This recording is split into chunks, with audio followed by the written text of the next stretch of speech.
ប្រាសាទតាកែវមានទីតាំងស្ថិតនៅក្នុងភូមិរហាលឃុំនគរធំក្រុងសៀមរាបខេត្តសៀមរាប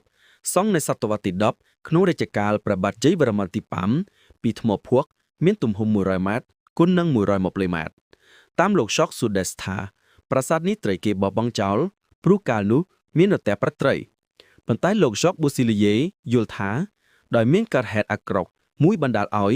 គេបង់ចោលសំណង់នេះ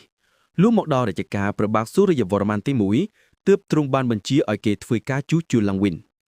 អ្នកស្រីកូរ៉ារ៉េមូសាតនៅក្នុងសៀវភៅផាត់ខ្មែរក្នុងនាមជាអ្នកស្រាវជ្រាវជាតិបារាំងម្នាក់គាត់បានសរសេរថាប្រាសាទតាកែវនេះកសាងដោយព្រះបាទជ័យវរ្ម័នទី5នៅក្នុងគ្រិស្តសករាជ1474ដើម្បីឧទ្ទិសថ្វាយព្រះឥសូរព្រះមហាក្សត្រអង្គនេះបានឡើងសោយរាជសម្បត្តិក្នុងវ័យកុមារភាពដូច្នេះមានព្រះរាជគ្រូជាឧត្តមទីប្រឹក្សាផងនោះព្រះអង្គបានបញ្ជាឲ្យគេកសាងទីក្រុងថ្មីមួយឈ្មោះថាចយេនត្រនគរដែលមានប្រាសាទភ្នំហាមគិរីនៅចំកណ្ដាលហើយតាមការប៉ាន់ស្មានប្រាសាទហាមគិរីនេះគឺត្រូវនឹងប្រាសាទតាកែវនេះឯង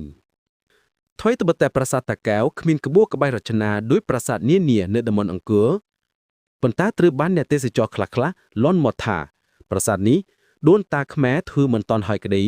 ក៏រូបរាងដ៏ស្រស់ច្រឡឹងរបស់ប្រាសាទបានទាក់ទាញអារម្មណ៍អ្នកទេសចរខ្លាំងណាស់ដោយសារតែមានសិលាចារឹកឆ្លុះបញ្ចាំងឲ្យដឹងថាជាហេមគិរីបូជនីយដ្ឋានកណ្ដាលនៃទីក្រុងចយេនត្រនគរគិរីរបស់ព្រះបាទជ័យវរ្ម័នទី5យោងតាមឯកសារប្រវត្តិសាស្ត្រខ្មែរបានបញ្ជាក់ទៀតថាប្រាសាទតាកែវត្រូវបានកសាងបង្អស់ដោយព្រះបាទសូរ្យវរ្ម័នទី1ដែលបានឡើងសោយរាជសម្បត្តិនៅដើមសតវត្សទី11ទន្ទឹមនឹងនោះព្រះអង្គក៏ឲ្យគេស្ថាបនាឲ្យចប់ជាស្ថាពរនៅប្រាសាទភីមានអាកាសគោបុរៈនៃរាជវាំងផងដែរដូច្នេះបើប្រាសាទតាកែវធឿមិនទាន់ហើយតាំងពីរជ្ជកាលព្រះបាទជ័យវរ្ម័នទី5សតវត្សទី10ចុះរឿងអីដែលបុព្វបុរសស្ថាបត្យករខ្មែរក្រោមការដឹកនាំរបស់ព្រះបាទសូរ្យវរ្ម័នទី1សតវត្សទី11បែរជាធ្វើប្រាសាទមួយនេះមិនហើយដដែល